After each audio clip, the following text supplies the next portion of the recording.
So yeah, welcome to Elemental Empowerment. First, we're going to talk about the elements, the modes, the polarities. So the elements, the modes, and the polarities are all the foundations in astrology. So this is a very ancient, nature-based practice that's rooted in the seasons. Astrology is. We have the four elements, the three modes, the two polarities, and which I do break down further in the upcoming coaching program that I'm going to be doing. But in Jungian psychology, the elements describe the way that you approach the world and you feel secure. This is a quote from Kelly Surtees, who's one of my teachers as well. You need passion and action, fire to motivate and inspire you, practicality, earth, to keep you grounded, logic and intellect, air, to provide you with information and facts, and feelings and emotions, water, to help you connect. And I know that I've been working a lot with and doing a lot of artwork lately, ton of artwork. Oh my gosh, my brain is, everything is just kind of like fried at this point. But yeah, these are all bits and pieces that go into the creative process. So it's really, really fun to explore that. Here, I just wanted to do a little overview of the elements. So with the fire is linked to intuition, the earth is linked to sensation, the air is linked to thinking, and water is linked to feeling. There we go. So in interpretation, a planet is always first in an element. So you always want to consider, like, if your sun, like, for example, we're going to be doing an activity where we look at the sun's placement and what element that's in. And so the sun is always first going to be the sun in the element. So, like, for example, I'm Libra, which is an air sign. So the very first thing that I'm going to gravitate to is air. So yeah. So my sun is first in air. On the other hand, my moon is in fire. And so having those two, Aries, fire. So having those two, the air and the fire dynamic in my chart, it's always an interesting sort of dynamic to have those two kind of playing together. So the specific element tells what a planet needs and how it will manifest itself. Signs in the same element have the same orientation to the world. And I lost my little thing again. Oh, here we go. Great. Okay. So we're going to start off by talking about the earth element. All right, let me see. I want to make sure that I have everything up here. Great. Okay. So the earth element, this is, again, it's linked with the sensation type for with Jung. And you're probably familiar with the Myers-Briggs and that sort of thing. Sensation type is the S. And it's linked with the earth element, which perceives the material world the way it is. It feels secure in seeing, touching, and perceiving objects with the senses. It needs to, it knows that everything is possible, or that everything possible is felt out and tested for its concrete value with the senses. Prefers to build a solid and practical basis for its future. It lives more in the here and now. And there's an excellent eye for the world of matter with earth, with the earth element. So next we're going to move on to air. So with the air element is linked to the thinking type, or the T in the Myers-Briggs, the Jungian psychology. It wants to comprehend what something is. It needs to connect facts in a logical way in order to understand them. And this is the mind of an abstract thinker. It needs to connect with other people in order to discuss things and to figure things out. It needs communication. So communication skills are really important for somebody with a heavy air element in their chart. And they're flexible in thought and speech. My dog is getting on my case right now. She wants me to let her out. I'll finish this though.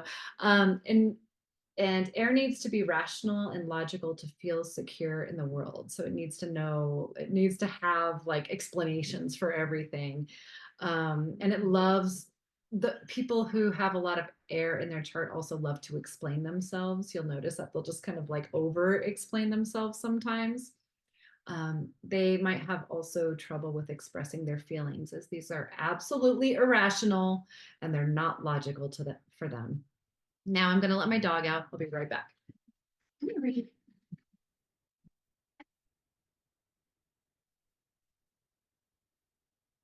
Okay, so next we will move on to, I see somebody's in the chat. Yes. Okay. So Sonia says, my son is very air. Yeah, you're learning about it. Yeah, it's very airy. Yeah, it's fun. Let's see. So next is the fire element. So this is the intuitive type in Jungian psychology.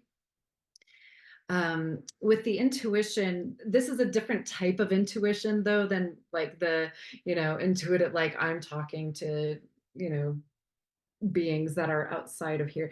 This is more of a, oh, I know exactly what I need to do right now. And so it's like if you're ever around fire people, they're just like clicking and they seem to be like buzzing and always like they just seem to be very very busy. And so yeah, this is a different type of intuition. And there's always an unconscious knowing or inferring where a perceived object or a perceived something comes from and how it will evolve further. They're not so much interested in the material form. So if you have, the earth and fire, and earth and fire makeup, there'll be a little bit of a balancing act to do there. So they're not very much interested in the material form. And also I'm thinking about fire just like rolling through. If it's a roaring fire, it's just like rolling through, and it's not necessarily going to be like, hey, I respect you, mountain. Like it's going to be busting through that mountain, right? So it's not interested with that. In the quality, it's not interested in the qualities of an object either, but they instantly ask themselves, where does this thing come from, or what else can I do with it? It's very focused on possibilities, discovery, future, dynamic play. It dreams about all kinds of possibilities in the future. But on the path toward the future, they may easily change ideas when they discover new possibilities. Maybe not change course, but they might just get ideas. When we're talking about changing course, or somebody who has like sort of this like shifty sort of nature about them, we're going to be looking towards the modes. And so that's not something that we're going to talk about today. But I get into that with the program that I'm going to be talking about. But fire people need a lot of freedom and a lot of exploration. The world is a story of possibilities. Routine work is difficult. They need a challenge. And if you know a Sagittarius, you know this. Okay, so water element. The water element is linked with the feeling type. That would be the F, the INFJ, for the Jungian archetypes. And the water type experiences emotions, something that something calls forth. Their experience is based on a feeling, desire, or aversion. So they might go in and they might they will act, and they either accept or reject people, objects, and circumstances, all based on their feelings. They need to give a feeling value to everything. So does it feel good, or does it not feel good? On a scale of 1 to 10, how does it feel? Is it pleasurable, or is it not pleasurable? Explaining why if they're explaining why, or asked to explain why they might feel bad about someone or something, they might need to call on the air parts of themselves in order to explain. But for the water element, it's not easy to explain. And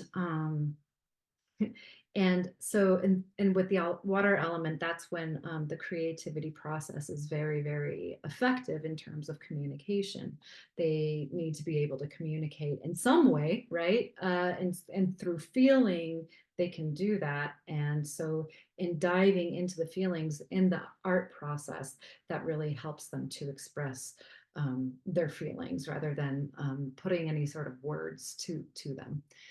They navigate the world based on their feelings, and this gives them a sense of security. And they need to be emotionally involved in order to be able to function. Depending on the atmosphere, they may or may not be open for communication. If not, they tend to hide to themselves. So, all right. So next, what I want to do is I'm going to show you a chart of Frida Kahlo. And I hope everybody can see this okay, but the reason why I like using, and I know that different people like using different types of programs to get their charts up, and I hope everybody has their charts. But the astro.com has this style of chart where they have the different, it's almost like color coded already. So you already know what type of element each of these are, even if you're not sure what these symbols mean. You know that green is going to correlate with the earth. Red is going to correlate with fire, blue with water, and yellow with air. And so today we're only going to be looking at 3 points in our charts. The first one is the sun, second one is the moon, and the third one is going to be the ascendant. And so in looking at Frida Kahlo's chart here, I have all of these little glyphs here. We're actually not going to be paying attention to any of these ones down here on the very, very bottom. This is actually for a totally different thing. We do get into it during the coaching program, but I'm not going to get into it today. It's just too much. But yeah, when we're looking at Frida Kahlo's sun, this little circle with the dot in it, I would love for everybody in the chat, just take a look at her chart, look and see. There on the edge, see if you can find her sun and tell me what water or what element it's in. Oh my goodness, I just okay, sorry, but go ahead and drop that in the chat if you want to.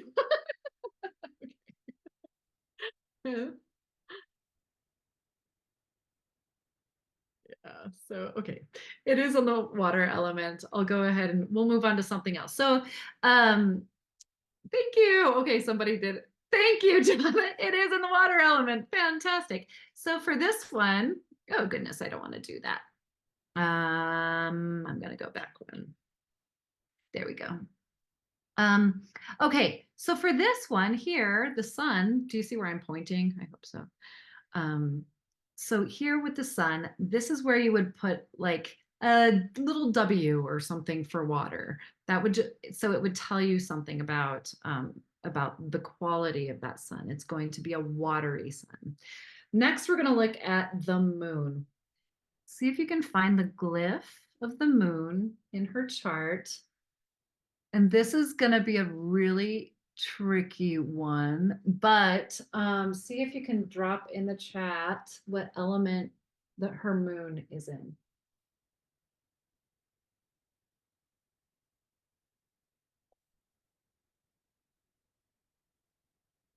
It's a tricky one, right? It's like right on the cusp. Now I feel like I gotta Google it. Hold on, let me pull it up to see what degree it's at.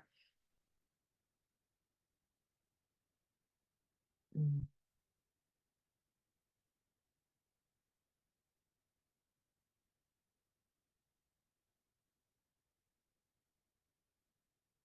Yeah, it's a toss up between earth and water. Do you guys want to know what it is?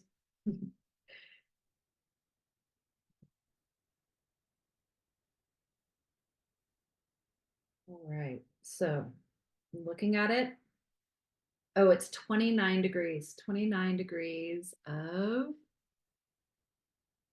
Sonia might know. For those of you who are used to reading charts. Yeah, it's Taurus, it's Earth. Yep. So it's 29 degrees. It's at the very, very end of Taurus. So it's super close to Gemini. It's like almost a Gemini moon. I think if she was born probably like a half hour later, she'd probably be able to have a Gemini moon. But yes, this is a Taurus moon, and which is an Earth moon. So far she has got water and earth for her two main elements. Next, we're going to look at her ascendant. So the ascendant is here. It's on the very, very left-hand side of the chart. It says AC. What element is her ascendant in?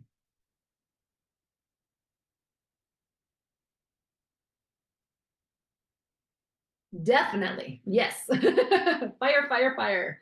Yes, her ascendant is in fire. And now there's one more thing that we're going to look at, and that's the ascendant ruler. So the ascendant ruler, and I don't expect anybody to know rulers right now, so I'll just go ahead and tell you.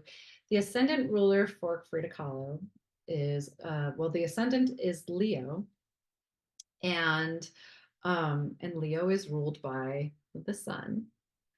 And so that gives a little bit more weight to Frida's sun. So then what would you say is even the, although she's got earth and water and fire all represented in her chart, those are her big three.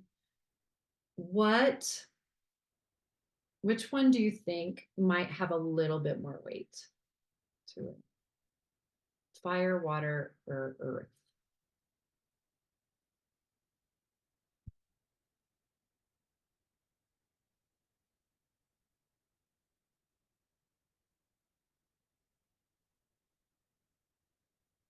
I see earth, I see water.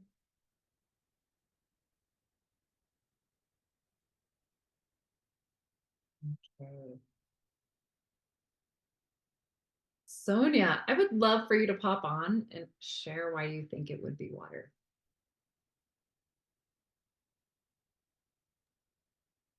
I was just following your directions. So you said, well, she's a Cancer sun, which is water. And then you said the ruler of her ascendant was the sun. Mhm. So for me, that'd be like a double then. Yeah. And Yes. the moon. Oh, I guess we did look at the moon ruler. But out of those three, it just looks important. Yeah. That ascendant piece, it's like super, super, super. And thank you so much, Sonia. I'm like, she knows this. um, but yeah, so since that ascendant piece is really, really, really crucial. So we're always looking at the ruler of the ascendant to decide like, okay, how much more should we how much more sorry. Okay, so whatever planet you have that's ruling your ascendant, wherever it sits, it actually is in the natal chart, there's going to be more of an emphasis on that element. So since her sun is in the earth or in the air or sorry, water element, it's located in the water element, then there's going to be a little bit more weight with the water element for her.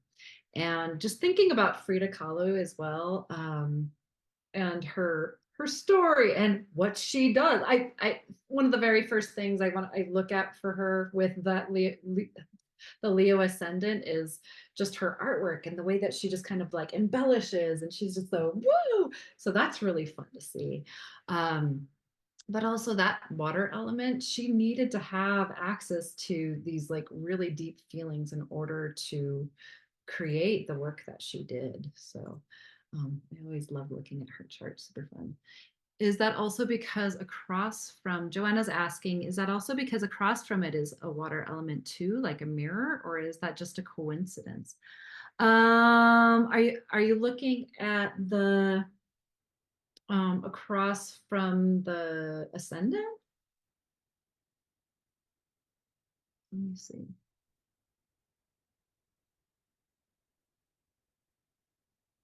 Let me know if that's Joanna. Yeah. The ACDC. So the ACDC, yeah. So actually here, the ACDC line, the opposite of fire is air. And so she's actually got air here on the other side. Um, yeah, and that's another thing we get into. That's a polarity. And yeah, we get more into that in the oh sorry. There we go. We get into that a lot more in the program as well. So now I want to invite you to do your elemental makeup. And feel free, if you're not sure what planet rules your ascendant, I want you to drop your sun, moon, and your ascendant elements, and then consider your ascendant ruler. And if you're not sure what your ascendant ruler is, then just let me know. If you can if you're having a hard time with the symbols, just let me know like what it looks like or something, and then I can let you know what the ruler is, and then we can take a look at where your ruler is in order to determine what element that also corresponds with. Karen, Sag, Gemini. So it sounds like sun, Sag, moon, Sag, Gemini for ascendant. Is that right, Karen? Awesome. Cool, cool. So yeah, so for you, the ascendant would be ruled by Mercury. So Mercury looks like this guy right over here. So see if you can find that one, because that's going to be an important one for you. So now as we're finishing up with this, I want you to write down, just take a journal or piece of paper or something. I want you to write down any situation, just one situation where you've experienced the dominant element where you feel like it might have influenced your reactions or your decisions. Just can be recently, it can be in the past, whichever. And you can feel free to share. You don't have to share. It can be something that, if it's sensitive, of course, I wouldn't request somebody to, oh, Meredith, empath. Awesome. Very cool.